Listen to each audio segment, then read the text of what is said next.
ഷിരൂരിൽ മണ്ണിടിച്ചിലിൽ കാണാതായ അർജുനായുള്ള തെരച്ചിലിൽ അനിശ്ചിതത്വമുണ്ടായിരിക്കുന്നു.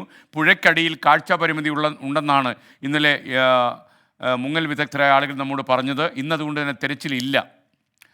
ട്രെഡ്ജർ എത്തിച്ച് പുഴയുടെ അടിത്തട്ടിലെ മണ്ണ് നീക്കം ചെയ്താൽ മാത്രമേ ഇനി എന്തെങ്കിലും ചെയ്യാൻ കഴിയൂ എന്നാണ് കാർവാറിലെ ജില്ലാ ഭരണകൂടം പറയുന്നത്. വിശദാംശങ്ങളുമായി ഷിരൂരിൽ നിന്ന് ശ്രീനാഥ് ചന്ദ്രൻ തത്സമയം ചേരുകയാണ്. ശ്രീനാഥ് ചന്ദ്രൻ, കോഴിക്കോട്ടെ കുടുംബം യഥാർത്ഥത്തിൽ ഈ അർജുൻ എന്ത് സംഭവിച്ചു എന്നറിയാൻ വളരെ വേദനയോടെ കാത്തിരിക്കുന്നു. ഇത്രയും ദിവസങ്ങൾ കഴിഞ്ഞു, ഒരു മാസം കടന്നുപോയി. അപ്പോൾ തെരച്ചിലിൽ കാര്യമായി ഒന്നും ചെയ്യാൻ കഴിയുന്നില്ല എന്ന് വേണമെങ്കിൽ പറയാം. നമ്മൾ അവരുടെ ആത്മാർത്ഥതയൊന്നും ചോദ്യം ചെയ്യുന്നില്ല എങ്കിൽ പോലും. തീർച്ചയായും ആ കുടുംബത്തെ സംബന്ധിച്ചിടത്തോളം അർജുൻ എന്തു പറ്റി എന്ന് അറിയേണ്ടത് അവരുടെ അവകാശമാണ്. അവർക്കത് പറഞ്ഞു കൊടുക്കേണ്ട ബാധ്യത ഈ സർക്കാരുകൾക്കുണ്ട് താനും.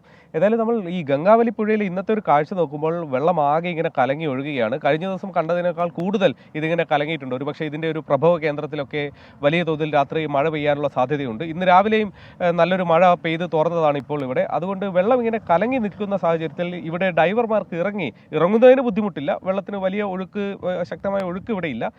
ഇറങ്ങാം, പക്ഷേ ഇറങ്ങിയതിന് ശേഷം അടിവശത്ത് എന്താണ് ഉള്ളത് എന്നത് കണ്ണുകൊണ്ട് കണ്ട് തപ്പിയെടുക്കുക അവർക്ക് വലിയ ബുദ്ധിമുട്ടാണ്. കഴിഞ്ഞ ദിവസം ഡൈവ് ചെയ്ത ആളുകളോട് നമ്മൾ സംസാരിച്ചിരുന്നു. അവരൊക്കെ എത്രയധികം ബുദ്ധിമുട്ടി എന്ന കാര്യം പറഞ്ഞതാണ്. ഇനി ഈ തരത്തിൽ തപ്പുന്നത് പ്രായോഗികമല്ല എന്നവർ അറിയിക്കുകയും ചെയ്തു. അങ്ങനെയാണ് ഇന്നിപ്പോൾ ഈ സാഹചര്യത്തിൽ അത്തരമൊരു രക്ഷാദൗത്യം വേണ്ട എന്നുള്ള തീരുമാനത്തിലേക്ക് എത്തിയത്.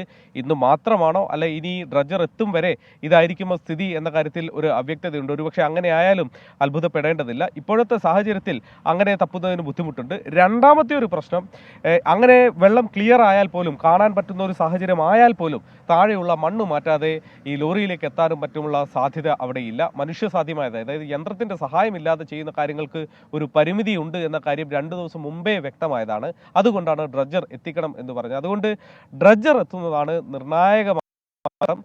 നേരത്തെ കാർവാർ MLA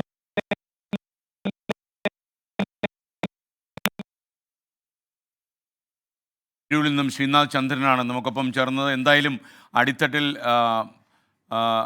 മണ്ണ് കിടക്കുന്ന കാരണം അത് നീക്കം ചെയ്യണം, എന്നാൽ മാത്രമേ ഇനി തെരച്ചിൽ നടത്താൻ കഴിയൂ എന്നാണ്. നമ്മുടെ അർജുൻ ഈ ഗംഗാവാലി പുഴയുടെ ഏത് അടിത്തട്ടിലാണ് കിടക്കുന്നത് എന്ന് നമുക്കറിയില്ല. കോഴിക്കോട്ടെ കുടുംബം വളരെ വളരെ വേദനാഭരിതമായി കഴിയുന്നൊരു കാലത്താണ് നമ്മളിത് പറയുന്നത്.